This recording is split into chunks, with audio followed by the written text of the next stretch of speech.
On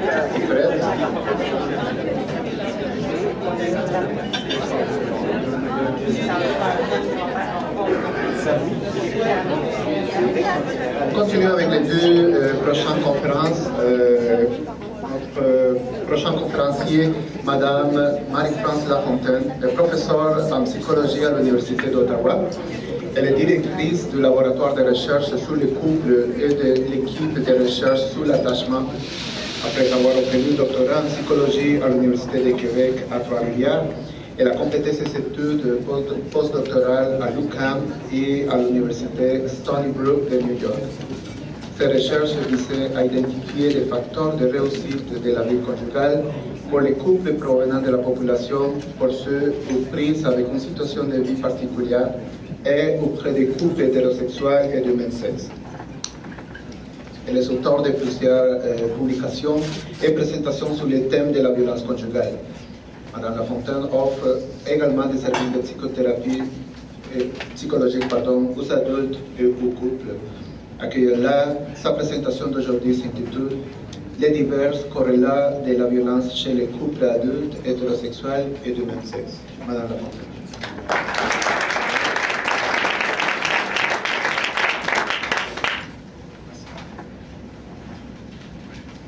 Bonjour tout le monde, ça me fait plaisir d'être parmi vous aujourd'hui. Donc, je tiens tout d'abord à souligner la contribution de trois de mes étudiantes graduées, Angela Caron, Josée Fitzpatrick et Jenny Flèche. Aujourd'hui, je vais vous présenter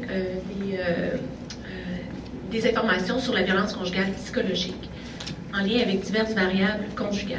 Donc, on doit vraiment mettre notre paire de lunettes à avoir une approche davantage dyadique. Il va être question de la définition, des prévalences et des justifications de la violence psychologique. Je vais aussi parler des aspects théoriques, empiriques, cliniques des différents liens. Et je terminerai avec les limites de la recherche actuelle, de même que les pistes de recherche futures.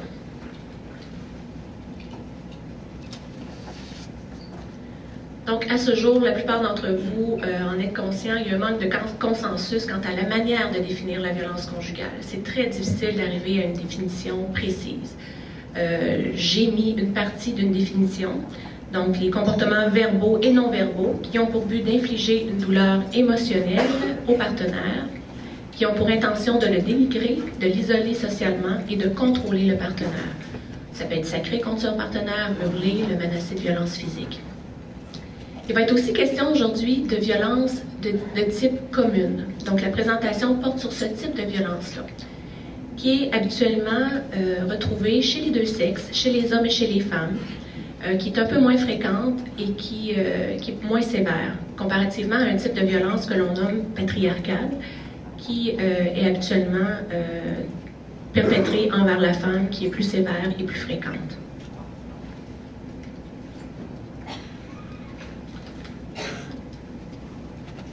Pourquoi examiner la violence psychologique? Bien, en fait, c'est qu'elle coexiste fréquemment avec la violence physique. Elle est souvent un précurseur, elle est plus fréquente que la violence physique.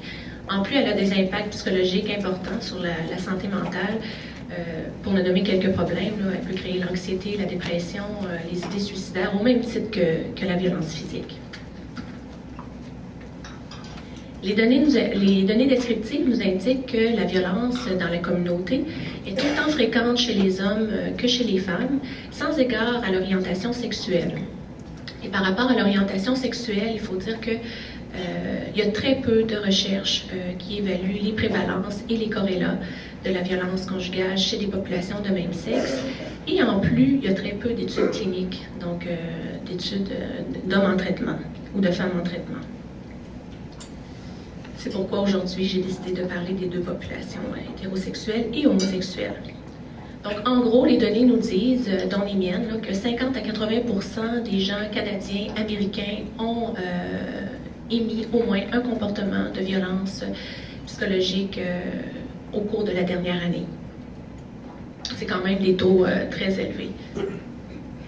J'ai fait des études auprès des couples de la communauté, d'étudiants, et c'est toujours à peu près les mêmes taux. C'est intéressant, la prévalence est une donnée intéressante, mais ce qui m'intéresse encore plus, c'est d'évaluer le contexte de la violence conjugale. Malheureusement, il y a très peu de questionnaires qui évaluent le contexte comme tel. Donc, avec Dr Péloquin, j'ai créé un questionnaire qui évalue les justifications a posteriori pour avoir émis des comportements de violence psychologique. On est parti de centaines d'items. J'étais partie de toutes les approches théoriques existantes. Et finalement, avec une épuration conceptuelle, statistique, et aussi le fait que certains systèmes n'étaient pas endorsés du tout, je suis arrivée à 35 items et 9 facteurs qui ont été validés auprès de personnes de la communauté et d'échantillons cliniques. Donc, vous pouvez voir les différents facteurs sur le tableau et de voir les moyennes aussi pour l'échantillon communautaire et l'échantillon clinique. C'est intéressant de voir que les échantillons communautaires rapportent moins les énoncés. En gros, ce qui est ressorti, c'est qu'on disait « j'ai été violent envers mon partenaire parce que lui aussi était violent envers moi. J'ai été violent envers mon partenaire parce que j'étais stressée, parce que mes parents l'ont fait, parce que j'étais déprimée. Parce que je me suis chicanée avec mon partenaire. Donc, ce sont les raisons qui ont ressorti. Toutes les raisons par rapport à la société ou n'ont pas ressorti là, dans notre échelle. Donc, l'étendue de la violence conjugale, de même que les coûts sociaux, familiaux, économiques, ont amené les chercheurs à vouloir la comprendre, à vouloir la démystifier. Il y a plusieurs approches qui le font. Aujourd'hui, je vais avoir une petite paire de lunettes qui va aller regarder quelques variables. Et ces variables-là, finalement, ce sont mes intérêts de recherche. Donc, je suis un peu biaisée. Mais je suis vraiment consciente là, de la diversité des approches pour comprendre la violence conjugale. L'image que vous voyez fait ressortir l'impact de chacun des partenaires sur la relation conjugale, le bagage qu'il apporte dans la relation, ce qu'il est, mais aussi l'impact de la dynamique du couple, comment les partenaires s'influencent les uns et les autres. Il sera d'abord question de la théorie de l'attachement, très brièvement, qui est mon champ d'expertise principal, qui est une des théories les plus importantes pour comprendre les relations de couple. Donc aujourd'hui, on va parler de l'attachement amoureux et non pas de l'attachement dans l'enfance. Donc, comme disait Mme Moss, le système d'attachement permet d'assurer la sécurité d'un individu lorsqu'il est en danger ou lorsqu'il est stressé ou lorsqu'il est malade. À ce moment-là, il va aller rechercher, il va émettre des comportements de recherche de soutien auprès de son partenaire amoureux, qui est sa figure d'attachement. Dans ce cas-ci, la violence conjugale serait conceptualisée comme un comportement inadapté qui découlerait de besoins d'attachement non comblés. Au niveau des relations amoureuses, l'anxiété face à l'abandon, c'est-à-dire les personnes qui ont une image de soi plus négative, et l'évitement de l'intimité, les gens qui perçoivent les autres comme étant peu disponibles pour eux, donc vont éviter les contacts avec leur partenaire, sont deux dimensions là, souvent évaluées. Dans ce cas-ci, j'ai validé avec mon équipe là, le Experiences in Close Relationships, qui est en français et aussi auprès de populations de même sexe.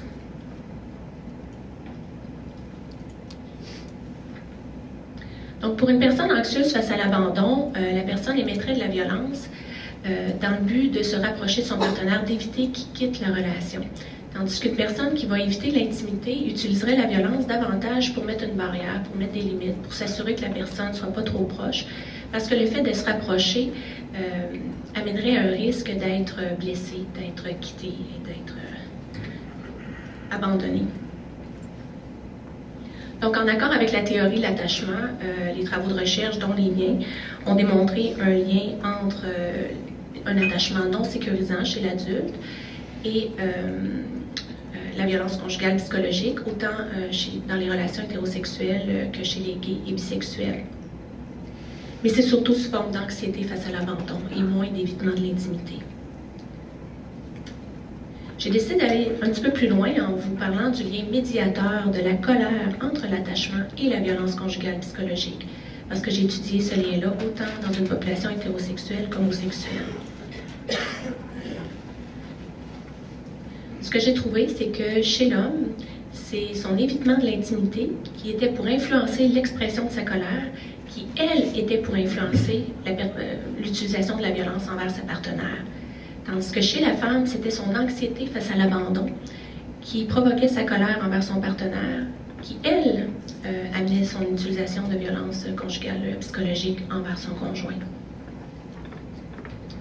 Dans la population de même sexe, la colère ne semblait pas médier le lien entre l'attachement et la violence conjugale psychologique, même si j'ai retrouvé des liens directs que j'ai présentés tout à l'heure.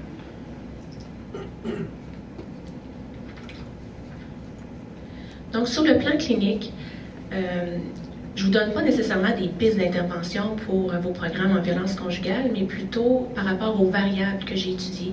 Je me dis, si on réussit par exemple à changer l'attachement, à améliorer la satisfaction conjugale, la communication, puis que ces variables-là sont liées à la violence, bien, ça peut nous donner des indices, des dimensions qui peuvent être importantes à prendre en compte aussi dans nos traitements. Donc, il semblerait, selon les recherches sur l'attachement, que de modifier les perceptions que les gens ont de soi, c'est-à-dire notre valeur personnelle, la peur de l'abandon et des autres, la capacité de croire que l'autre est là pour nous, pouvait réduire la possibilité de colère et potentiellement de violence conjugale. On se rend compte aussi qu'il est important d'aller voir la signification qu'a la colère. Quels sont les besoins d'attachement non comblés derrière l'expression de la colère comme telle, et non pas prendre la colère comme étant négative en soi, mais comme étant porteuse d'un message. Donc, on peut mettre, si on veut travailler l'attachement, encore là, je suis biaisée parce que je suis formée en thérapie centrée sur les émotions. Donc, on peut mettre une emphase sur la restructuration de l'attachement avec l'aide de cette approche-là. Cependant, que ce soit cette approche-là ou toute autre approche de couple, c'est certain que si la violence est sévère et grave, on ne peut pas faire de la thérapie avec les couples. On demande au conjoint de montrer des vulnérabilités, de s'exprimer, d'exprimer des besoins non comblés. Donc, c'est certain qu'on ne fera pas ça si on pense que les conjoints peuvent être en danger. À ce moment-là, on va faire un travail de groupe, un travail individuel avant.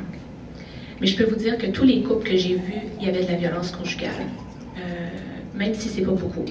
Avant, je faisais simplement poser la question, est-ce que vous êtes violent? Tout le monde me disait non. Maintenant, je peux passer un questionnaire. Puis la plupart des couples sont violents.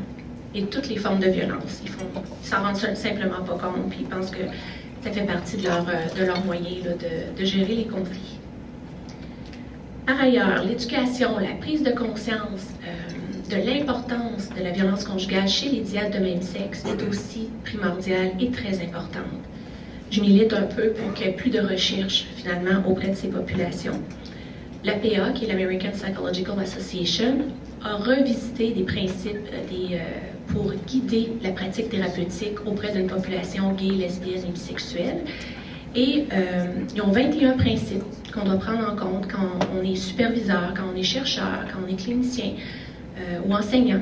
Et qui serait important de prendre en compte, c'est organisé en 5 catégories. On parle de la famille, on parle du travail, on parle de la diversité.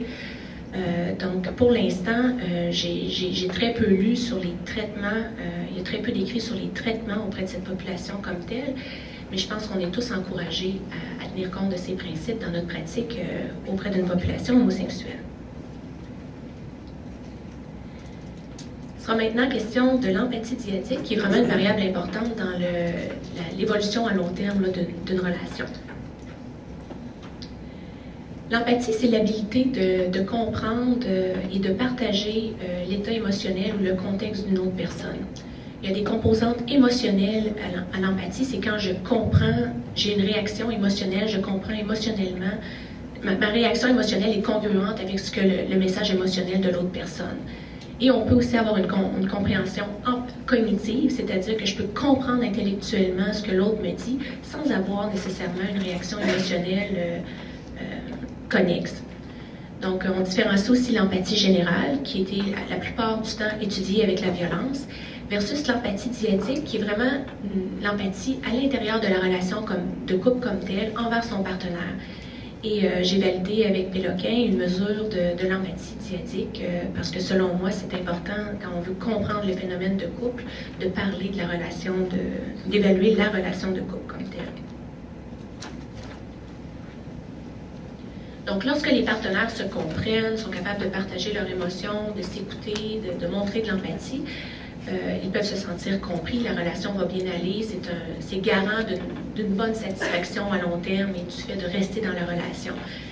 Le manque d'empathie, à l'inverse, va amener les individus à se sentir incompris, peut mener à la rupture de la relation et même à la violence conjugale. Donc, de manière générale, moins d'empathie a été lié à des comportements extériorisés, agressifs, antisociaux ainsi que criminels. Et mes recherches ont aussi démontré des liens entre l'empathie dyadique et la violence conjugale psychologique, mais aussi ont aussi démontré que l'attachement de la femme, que ce soit son évitement de l'intimité ou l'anxiété face à l'abandon, était pour prédire son incapacité à être empathique envers son partenaire, qui, elle, était pour prédire l'émission de violence psychologique envers son partenaire amoureux.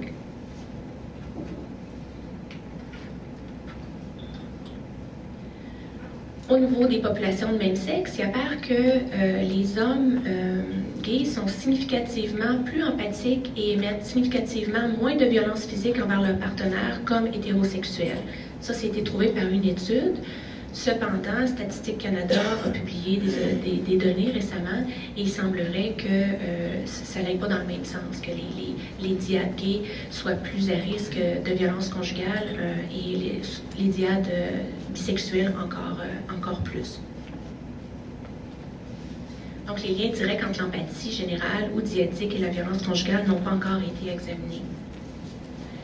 Encore ici, la thérapie qui est centrée sur l'émotion, qui vise à restructurer le système d'attachement par l'entremise de la promotion dans le fond, la TCE, qu'est-ce que ça fait? C'est qu'on veut que nos partenaires deviennent empathiques face aux besoins et émotions non exprimés de l'autre. On les fait s'écouter, mais pas au niveau du contenu, au niveau des besoins non comblés. Donc, ça pourrait s'avérer efficace là, pour améliorer la promotion de l'empathie comme telle. Et ainsi réduire les risques potentiels là, de violence. La question de la communication. Comme vous pouvez voir, c'est un survol rapide de plusieurs dimensions. Donc, la communication, c'est un ensemble de comportements positifs ou négatifs. Positif, le fait de valider, l'écoute active, négative comme le retrait, employé dans le cadre d'une relation avec un partenaire amoureux.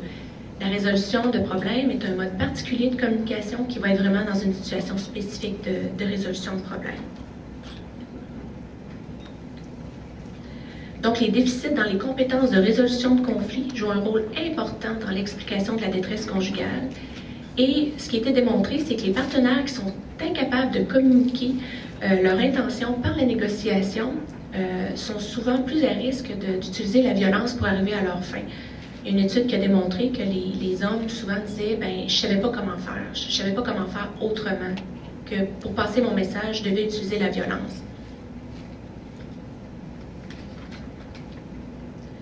Le patron de demande-retrait a été beaucoup étudié. C'est la demande, c'est la personne qui critique, qui veut un changement, l'autre personne se retire. C'est un patron qui, dans les traitements, soit cognitif comportemental ou même se centrer sur l'émotion, qui est très important. Avant, on pensait que c'était la femme qui était la critiqueuse, puis l'homme qui se retirait. La plupart des études démontraient ça. Ce qu'on s'est rendu compte, c'est que c'est souvent la femme qui initie, qui est insatisfaite de la relation et qui initie le problème. Donc, le constat, c'est que c'est pas tant la femme qui est plus dans la demande et l'homme le retrait, mais plutôt la personne qui initie le problème, qui est plus dans un état de demande, et l'autre qui est dans un état de retrait. Ce qui explique aussi chez les populations de même sexe que ça peut être un ou l'autre des partenaires en fonction de qui initie la demande ou qui initie le conflit. Et comme je vous dis, étant donné qu'on a démontré que la femme est plus souvent dans un état d'insatisfaction, qui demande le changement, c'était souvent elle qui était aperçue comme étant dans le rôle de critique. Donc, la violence psychologique émise par les hommes et les femmes a été liée à une communication moins positive, à une communication plus négative et à le patron d'interaction demande-retrait. Des résultats similaires ont été obtenus dans une population de même sexe, c'est-à-dire que les femmes et les hommes, les difficultés de communication des femmes et des hommes étaient liées à la violence psychologique de leurs conjoints envers eux. Donc, moins ils étaient bons pour communiquer, plus ils étaient à risque de violence de la part de leur conjoint. Et les femmes, les difficultés de communication des femmes étaient aussi liées à leur violence envers le partenaire amoureux, mais pas celle des hommes. Donc, la thérapie cognitive comportementale ici est très utilisée pour les difficultés de communication. On peut favoriser là, les habiletés d'expression de soi, la résolution de problèmes. On sait que ça va amener une meilleure satisfaction conjugale. Mais il semble important de mettre une emphase sur les patrons d'interaction spécifiques. Donc, d'aller, là j'ai parlé de demande-retrait, mais on a beaucoup de couples que c'est demande-demande ou retrait-retrait. On peut avoir un type de patron principal, mais aussi avoir un type de patron secondaire. Donc, on peut être dans demande-demande, puis là, tout d'un coup, devenir demande-retrait. Chacun de nos conjoints a des couleurs différentes. On doit aller évaluer ça, puis cibler ces choses-là avec eux. La thérapie centrée sur les émotions peut aussi aider les couples à développer de meilleures stratégies de communication. Mais nous, au lieu de s'attarder juste au patron demande-retrait, on va aller voir les besoins d'attachement non comblés qu'il y a derrière. Par exemple, la personne qui est évitante de l'intimité, on va souvent reformuler le retrait comme disant, ben, tu te sens impuissant, tu n'es pas capable de répondre aux besoins de ton partenaire te demande X, Y, Z, et ce qui fait que tu te caches derrière ton mur. Et on va reformuler aussi dans des termes expérientiels l'anxiété face à l'abandon en disant, ben, tu as besoin du soutien de ton partenaire, tu ne te sens pas écouté, tu te sens abandonné, ce qui t'amène à parler plus fort, à crier plus fort, à poursuivre ton partenaire. Donc, c'est comme si on arrivait à pas excuser le comportement de chacun des partenaires, mais à les expliquer dans des termes d'attachement davantage. Donc, selon O'Leary, qui a fait une étude avec plusieurs prédicteurs là, pour expliquer la violence conjugale chez les couples, l'insatisfaction conjugale est un des 3 facteurs les plus importants, de même que la jalousie et les attributions de responsabilité. Ce sont les 3 prochaines variables que je vais vous présenter. Donc, il existe une conception bipolaire de l'insatisfaction conjugale parce qu'on veut... L'insatisfaction conjugale, finalement, on peut parler de fonctionnement conjugal, mais l'insatisfaction conjugale, c'est une dimension en soi. Puis parce qu'on veut que ce soit une évaluation globale de la relation, les gens ont dit, bon, on va dire, ben, si c'est plus positif que négatif, on est satisfait, puis si c'est plus négatif que positif, on est insatisfait. Donc, c'est assez simpliste comme ça, mais ça nous permet d'avoir une évaluation générale de notre relation. Selon la perspective dyadique de la violence conjugale, l'insatisfaction conjugale est une des variables les plus primordiales pour l'expliquer. Elle serait une source génératrice de conflits. C'est ces conflits-là qui feraient en sorte qu'il y aurait une possibilité de violence qui pourrait survenir.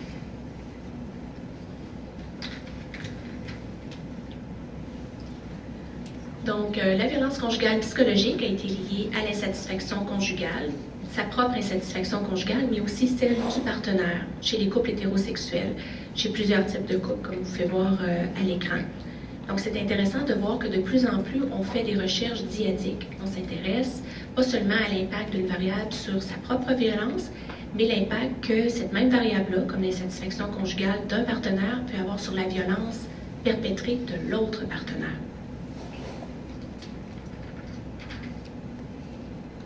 Il y a quelques années, si j'avais présenté il y a 15 ans, ce genre d'études-là, je pense que j'aurais reçu des tomates, pour être honnête, là, parce que cette approche dyadique-là était un peu nouvelle et commençait, là, mais là, c'est de plus en plus admis. Donc, au niveau de la violence psychologique, en lien avec l'insatisfaction conjugale chez les relations de même sexe, c'est le même constat. Donc, on a trouvé le même genre de relation. Donc, il y a 40% des problèmes pour lesquels les gens consultent aux États-Unis qui se rapportent au couple ou à la relation de couple ou au conjoint, ce qui est un chiffre 2 fois plus grand que la plupart de tous les autres problèmes. Donc, en tant que clinicien, pas nécessairement en violence conjugale, vous êtes à risque de rencontrer des gens dans votre pratique privée qui, en plus d'avoir des problèmes de dépression, d'anxiété, ont des problèmes relationnels. C'est pour ça que, selon moi, on doit toujours évaluer la composante de violence conjugale, étant donné qu'on sait qu'elle est si liée à l'insatisfaction conjugale. Peu importe la sévérité, même si on voit que ce comportement-là, ça semble possible comme de se sacrer après, c'est toujours la perception que la personne a du comportement et non la perception du thérapeute envers ce comportement-là.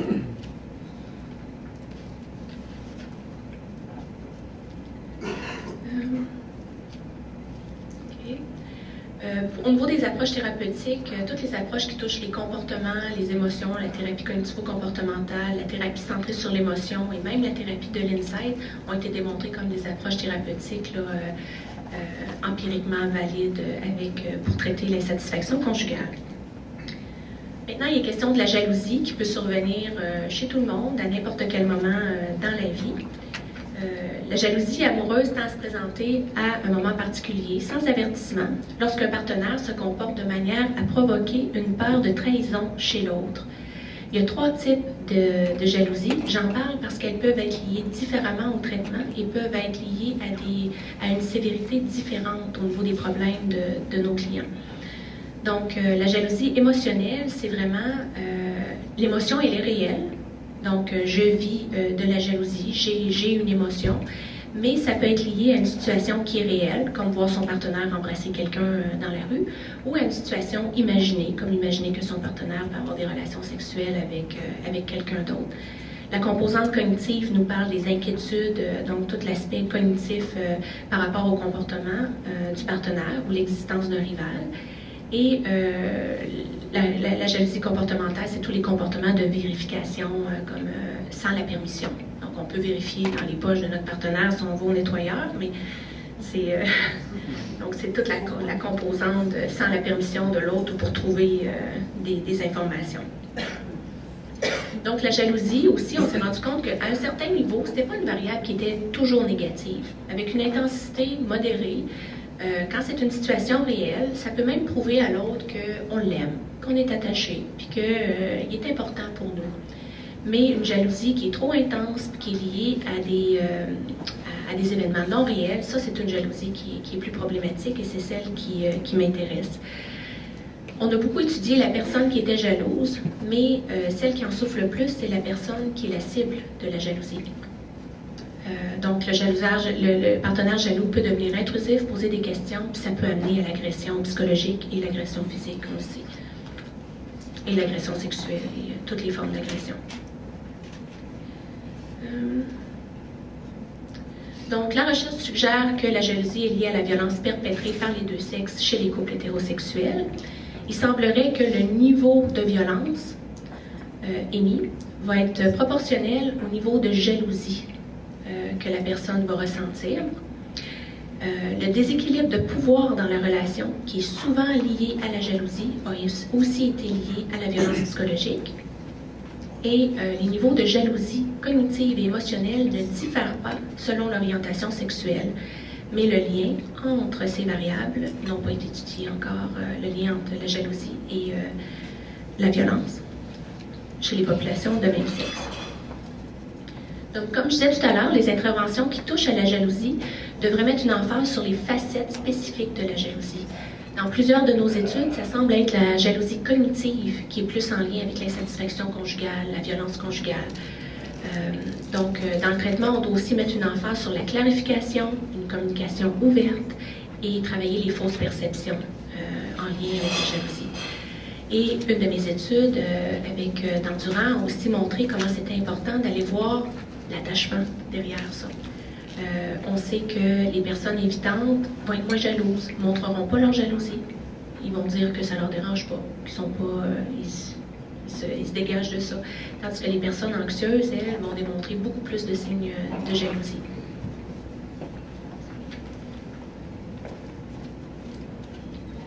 Et maintenant, question des attributions de responsabilité. Donc, c'est le degré avec lequel quelqu'un rend responsable l'autre pour ses comportements indésirables. Donc, mon chum essaie de me provoquer, c'est lui. Et c'est souvent des comportements, on pense que les comportements négatifs du partenaire sont contrôlables, qu'il a le contrôle là-dessus. S'il voulait changer, il pourrait changer, finalement.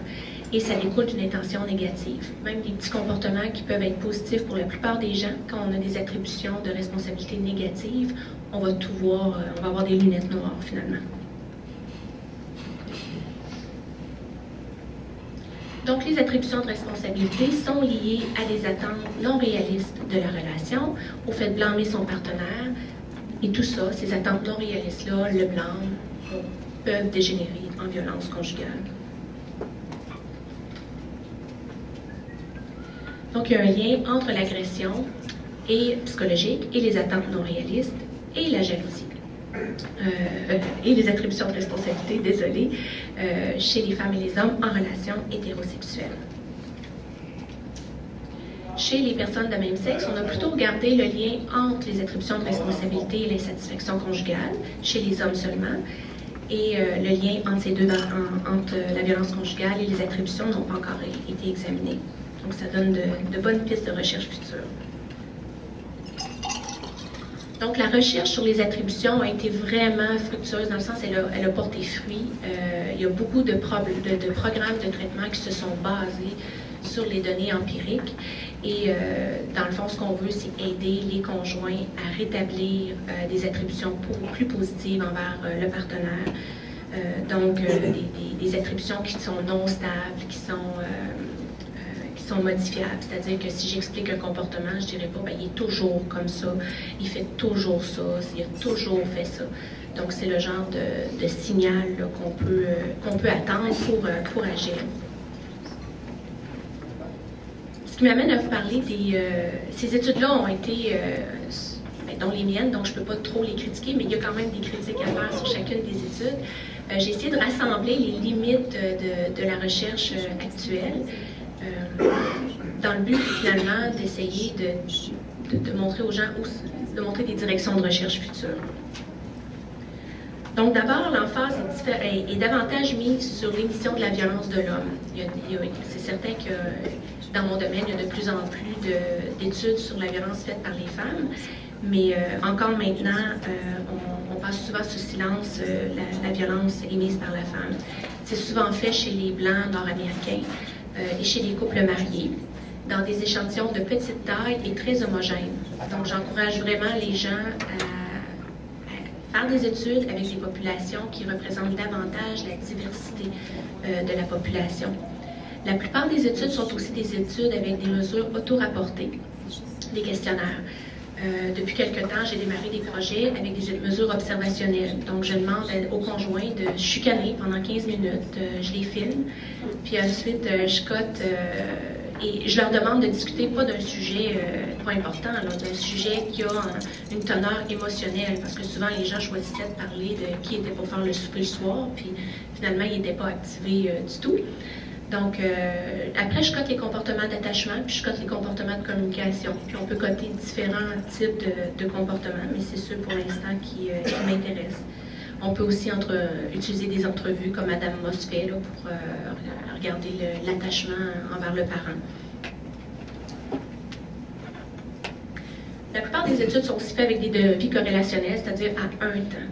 Et on sait très bien qu'il peut y avoir une évolution importante de la violence conjugale à travers le temps. Et pas juste 2 temps. Moi, j'encourage les études sur plusieurs temps pour regarder quels sont les prédicteurs de la violence. Est-ce que la violence évolue au fil du temps? Mais aussi, quel est l'impact de la violence sur la relation? Souvent, on s'intéresse à l'impact de certaines variables sur la violence, mais le côté bidirectionnel m'intéresse beaucoup et c'est intéressant de le faire avec des études longitudinales.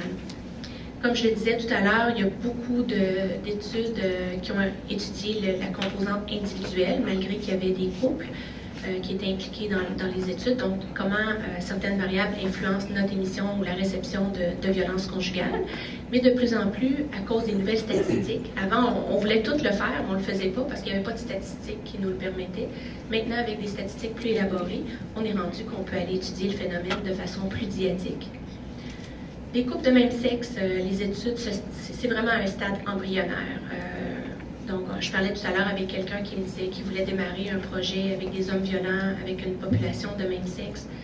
J'encourage fortement ça, j'encourage la publication de ces résultats-là, parce qu'on en a très peu qui comprend théoriquement le phénomène, mais sur le plan clinique, ben, c'est presque inexistant. Puis c'est encore pire chez les femmes lesbiennes. Comme vous avez pu voir, il y a souvent des résultats qui ont été faits chez les gays et bisexuels, mais pas chez les femmes comme telles. Et la violence psychologique, malgré qu'il est une variable très importante, est souvent passée sous silence parce que, comme vous avez affaire avec les problèmes de violence physique, c'est des problèmes qui c'est certain, qui sont très, très graves. Mais je pense que malgré tout ça, on ne peut pas mettre de côté la violence psychologique. Il ne faut surtout pas oublier que les prédicteurs de la violence physique ne sont pas nécessairement les mêmes prédicteurs que la violence psychologique. Donc, quand on garde ça en tête, ça peut nous aider avec nos pistes de traitement aussi. Donc, j'espère que ce survol très rapide de toutes ces dimensions a suscité plein de questionnements. Si vous avez des questions, c'est fou, là, même moi, je capote là, de vous avoir présenté tout ça en si peu de temps. Mais si vous avez des questions ou si vous rêvez à ça, un petit trauma, et que là, dans une semaine, vous avez des questions qui surviennent, n'hésitez pas à me contacter. Je suis à l'Université d'Ottawa, à l'école de psychologie. Et ça va me faire plaisir là, soit de vous donner les questionnaires que j'ai validés, ou j'en ai validé plusieurs avec les populations de même sexe. Et il ne faut pas oublier que, il ne faut pas prendre pour acquis qu'un traitement qui fonctionne avec une population hétérosexuelle va fonctionner avec une population de même sexe. Et éthiquement, on doit tester ces choses-là. Et c'est pourquoi tous les questionnaires que j'utilise, je les ai validés avant avec une population de même sexe. Merci beaucoup.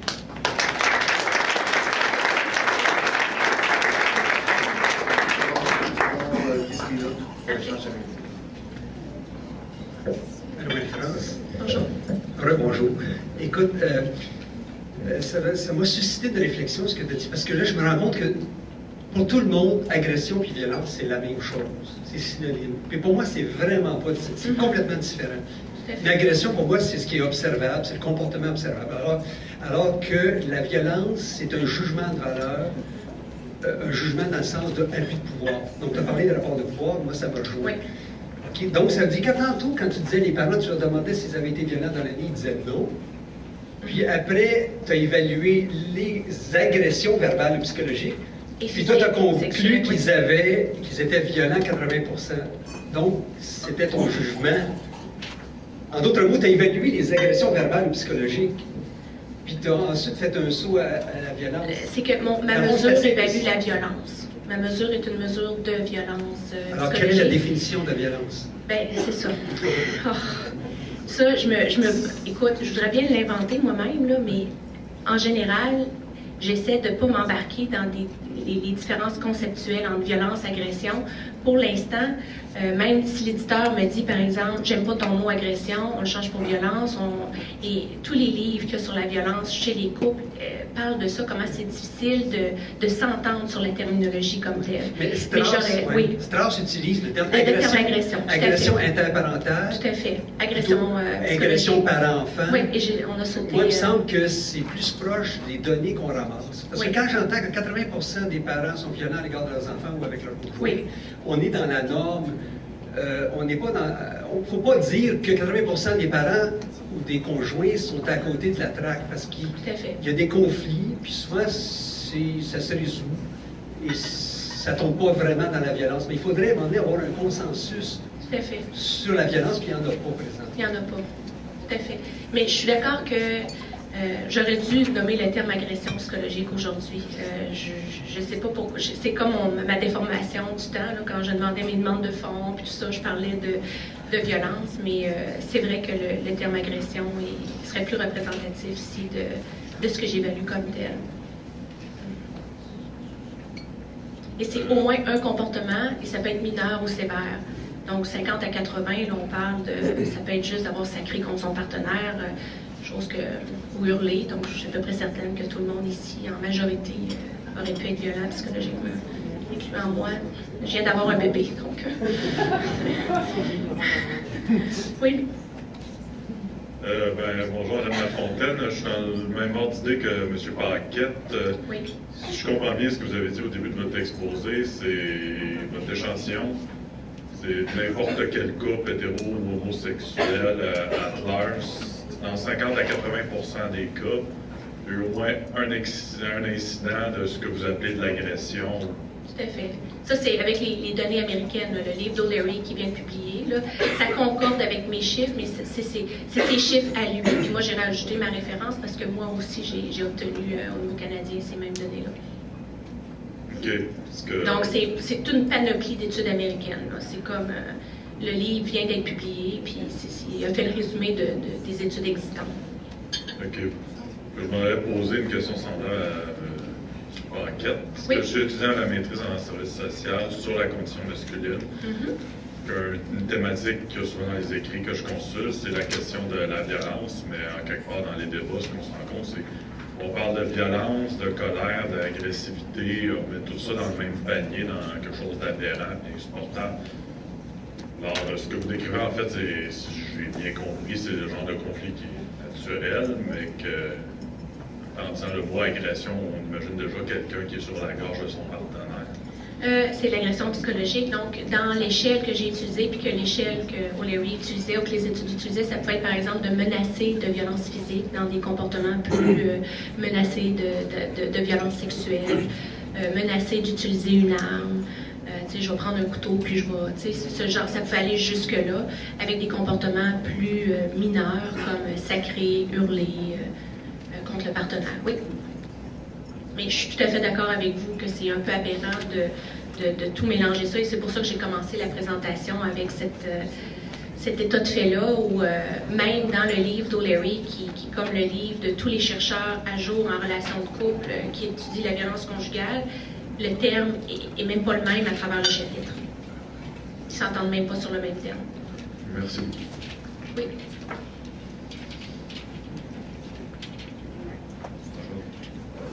Juste un petit commentaire. Moi, je vais parler un petit peu plus, aussi je suis à la maîtrise, mais en même temps, je suis intervenant auprès des auteurs de violences conjugales, à Choc, à Laval.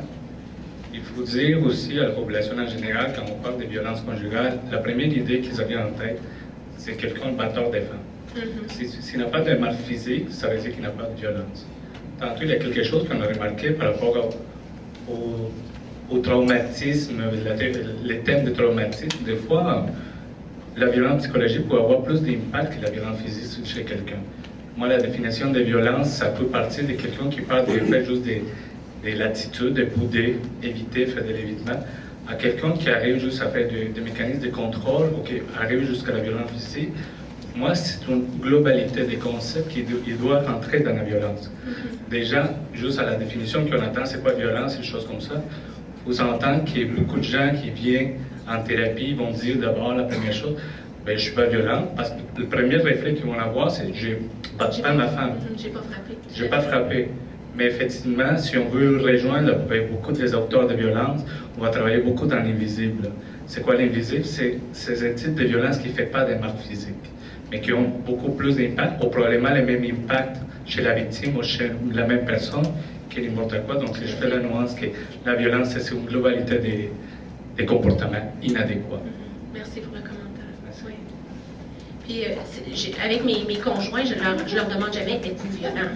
Vous pouvez vous imaginer, c'est pas le genre de question, mais je vais dire, est-ce que je vais prendre des exemples. Mais souvent, quand ils me disent à moi, ils vont dire non. Ou les exemples que j'ai pris, c'est pas le bon exemple. Donc, c'est pour ça que j'utilise une mesure. Mais oui, ça peut être un mal invisible. Oui. Bonjour. Oui, l'image. Vous disiez en fin de présentation que les indicateurs permettant de prédire la violence ou les agressions, que ce soit sous forme psychologique ou physique, n'étaient pas les mêmes. Pouvez-vous nous éclairer un petit peu sur les différences? Ah, mon Dieu. C'est ça. Je pense que je vais vous référer au livre de José O'Leary qui traite. Il y a des chapitres, il y a des fois c'est les mêmes, il y a des fois c'est pas les mêmes. Comme par exemple dans ma thèse, quand j'ai évalué le médiateur de la colère entre l'attachement et la violence, j'ai obtenu des petites différences au niveau des modèles théoriques. Il y a des choses des fois qui sont plus importantes, mais je ne pourrais pas vous nommer des exemples sans rentrer dans des détails là, que c'est plutôt quand on s'intéresse à des dimensions spécifiques, j'encourage toujours les gens à aller lire, à comprendre pour acquis que ça s'applique automatiquement à tous les types de violences comme telles. Mais c'est une excellente question qui pourrait faire l'objet d'une thèse.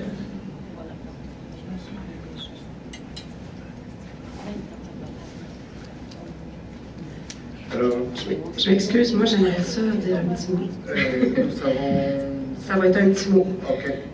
Simplement, avec les autres intervenants avec lesquels je travaille, et aussi ayant expérimenté que ça fonctionnait très bien dans les groupes en individuel et en milieu carcéral, j'aimerais ça qu'on se donne la main puis qu'on parle de personnes qui utilisent des comportements violents et non pas de personnes violentes.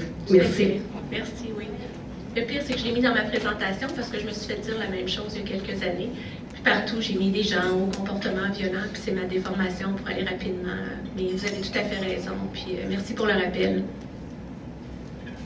Merci à tout le monde. Merci à Mme Lafontaine.